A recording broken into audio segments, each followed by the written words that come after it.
자, 열매가 우리입니다 라는 말씀으로 함께 은혜를 나누겠습니다.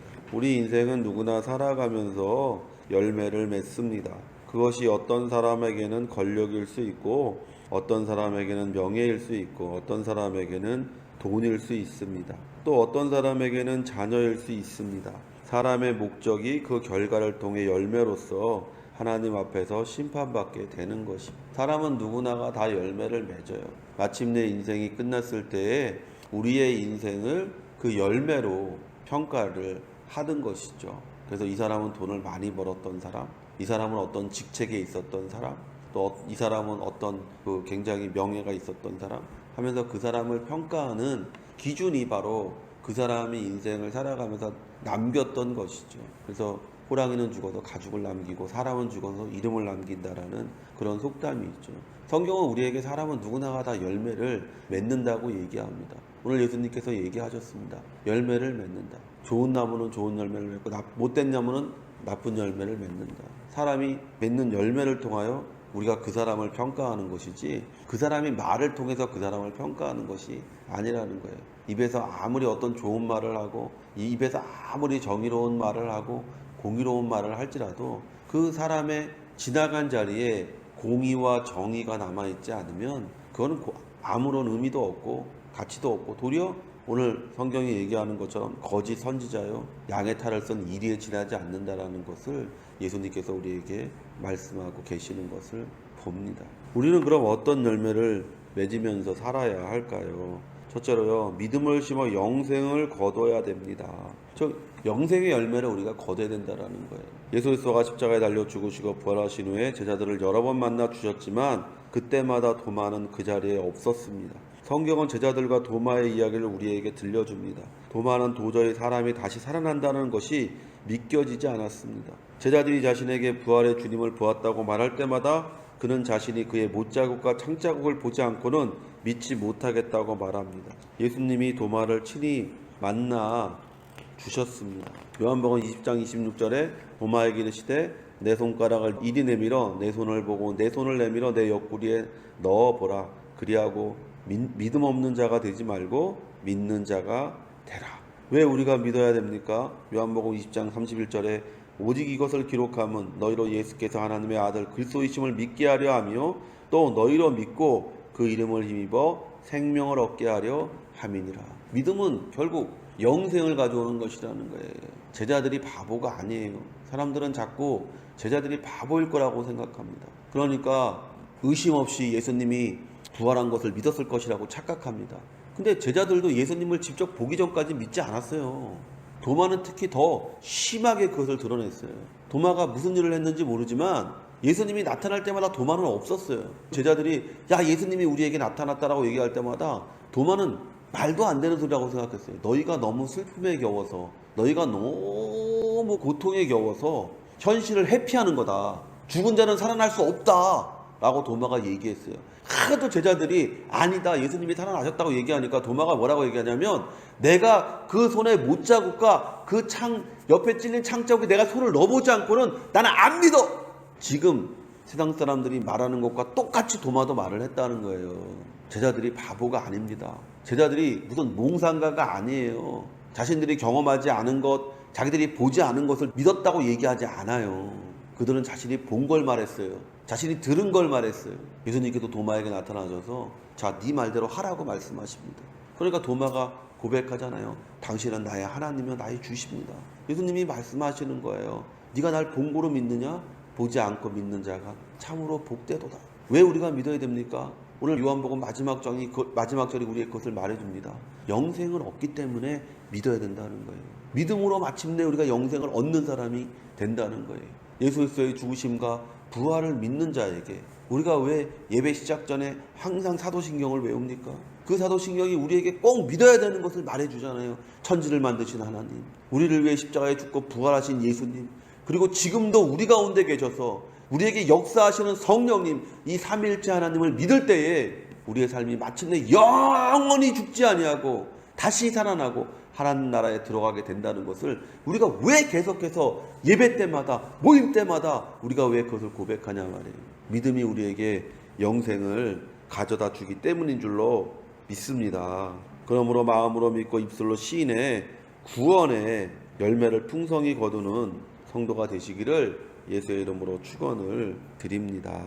둘째로요, 소망으로 심고 우리가 영광의 열매를 맺어야 된다라는 거예요. 믿는 사람의 특징은요, 항상 그 사람을 소망이 둘러싸고 있다는 것입니다. 우리는 아직 이루어지지 않는 것이 이루어질 것이라고 믿는 사람들입니다. 그러므로 믿지 않는 사람들은 우리를 이해하지 못해요. 우리의 소망의 근거를 그들은 이해하지 못합니다. 우리의 기쁨의 근거를 이해하지 못합니다. 우리의 그 평안의 원천을 그들은 알지 못합니다. 무엇 때문에 기뻐하는지, 무엇 때문에 항상 평안한지, 이 비밀은 바로 믿음과 함께 우리에게 주어진 소망 때문이라는 거예요. 히브리서 11장 1절에서 2절에 믿음은 바라는 것들의 실상이요 보지 못하는 것들의 증거니 선진들이 이로써 증거를 얻었느니라. 믿음이 바라게 된다는 것이죠. 무언가 하나님이 내게 주실 것을 향해 바라게 되는 인생이 바로 믿는 사람의 특징이라는 거예요. 믿는다고 하면서 늘 부정적인 말 하는 사람들, 믿는다고 하면서 늘 절망 가운데 낙심 가운데 있는 사람들은 그냥 교회에 다니는 것이지 믿음이 아니에요. 믿음은 십자가 뒤에 부활이 있다는 것을 믿는 거예요. 믿음은 아직 우리에게 이르지 않은 것을 이미 이룬 것처럼 믿는 소망인 거예요. 믿음과 소망은요, 동전의 앞뒤예요. 믿음이 있는 사람은 당연히 소망을 갖는 거예요. 소망이 있는 사람은 당연히 믿는 거예요. 히브리서 11장 2절에 믿음의 주여 또 온전케 하시는 예수를 바라보자. 저는 그 앞에 있는 즐거움을 위하여 십자가를 참으사 부끄러움을 개의치 아니하시더니 하나님 보좌 우편에 앉으셨느니라. 즐거움을 위하여, 자기 앞에 있는 즐거움을 위하여 지금 고통을 참았다는 거예요. 믿음을 가지고. 그랬더니 하나님의 우편에 앉는 영광을 차지했다라는 것이죠. 우리도 마찬가지죠. 우리가 믿음이 있다면 우리는 즐거움, 즉 우리 앞에 있는 하나님이 우리에게 허락하신 그 축복을 생각하게 되는 것이죠. 그래서 항상 십자가 뒤에 부활이 있다라고 얘기하는 거죠. 부활이 있고 십자가가 있는 게 아니에요. 십자가가 있고 부활이 있는 거예요. 고통이 있고 죽음이 있고 다시 살아나는 영광이 나타나는 거예요. 그러므로 우리가 이 땅에 사는 것이 낙원에 사는 것이 아니라 거친 광야에 사는 사람이라는 것을 알고 영원한 안식이 있는 땅을 소망하며 살아야 된다는 거예요. 그래서 히브리서가 그것을 얘기하는 것이잖아요. 믿으면 너희들 지금 고통 가운데서 무엇을 가져야 된다는 거예요? 소망을 가져야 된다는 거예요. 그래서 히브리서 11장이 믿음장인데 믿음장의 내용이 뭐냐? 야, 그들은 멀리 있는 한 성을 바라보면서 고통을 참았다라는 거잖아요. 즉 소망을 가지고, 믿음과 소망을 가지고 그 모든 세상에서 겪는 일들을 견뎌냈다라는 거예요. 그러면서 뭐라고 말합니까? 너희도 그렇게 해야 된다라는 거예요. 너희도 그렇게 해야 된다. 아벨에서부터 시작하는 그 믿음의 장을 쭉 얘기를 하면서 우리에게 하고 싶은 얘기가 뭐예요? 믿음이라는 거 그냥 영광이 임하는 거 아니야. 믿음이라는 거 낼름 축복이 임하는 거 아니야. 믿음이라는 거 낼름 병 고침 받는 거 아니야. 믿음이라는 거 한 성을 바라는 소망을 가지고 견디는 거야. 한 성을 바라보면서 이겨내는 거야. 아브라함이 자식이 없던 75세에 부르심을 받아서 끝까지 그 믿음을 견주할 때 하나님께서 마침내 그에게 독생자 이삭을 준 것처럼 네가 그와 같은 마음으로 이 세상을 살아갈 때 영광의 그날이 이르는 것이고 축복의 그날이 임하는 것이라고 바울이 히브리서에서 우리에게 말하고 있는 거예요. 오늘날 우리도 동일한 그와 같은 길 위에 서 있습니다. 어려움의 때 아닙니까? 힘든 때 아닙니까? 이때에 우리가 낭망하고 낙심하기가 참 쉬울 때죠. 환경을 둘러보고 사방을 둘러보면 우겨쌈을 당한 것 같죠. 그러나 바울이 우리에게 말합니다. 우리는 결코 넘어지지 않습니다. 우리는 결코 죽지 않습니다. 거의 죽은 자같이 되었지만 다시 부활함으로 새로운 힘을 얻어 날마다 승리를 전하는 사람이 되었다고 바울이 우리에게 얘기하잖아요. 견디고 이기는 거, 무엇으로 견디고 이깁니까? 믿음으로, 또 소망으로 이겨내는 여러분 되시기를 예수의 이름으로 축원을 드립니다. 셋째로요, 사랑으로 심고 축복으로 거두는 거예요. 믿고 소망하며 사는 사람은 내가 믿고 소망하는 것을 표현하며 살아갑니다. 오늘 본문의 말씀이 바로 우리에게 그것을 보여줍니다. 성도 여러분이 누구에게 속해 있든지 무엇을 믿고 있는지는 여러분의 말로써 입증되는 것이 아닙니다. 여러분이 산출하는 열매로 알 수 있는 거예요. 저 나무가 무슨 나무인지 우리가 어떻게 압니까? 물론 그 전문가는 알죠. 때가 되면 그 나무에 뭐가 맺히는지를 보면 아는 거죠. 사과가 열리면 사과 남은 거고, 배가 열리면 배 남은 거고, 포도가 열리면 포도 남은 거예요. 다 주의 종 같고, 다 예수 믿는 사람 같고, 다 교회를 다니니까 그런 것 같지만, 그러나 우리가요 일상에서 살아보면 저 사람이 믿는 사람인지 안 믿는 사람인지 우리 금방 알 수 있어요. 어떻게 압니까? 그 사람에게서 나오는 열매를 보면 아는 거죠. 그 사람에게서 나오는 열매가 뭐냐? 사랑이 아니면 그 사람은 가짜를 믿는 것이죠. 그냥 교회를 다니는 거예요. 여러분의 말은 사람들을 속이고 기만할 수 있지만 여러분 자신이 산출하는 열매를 속일 수가 없는 겁니다.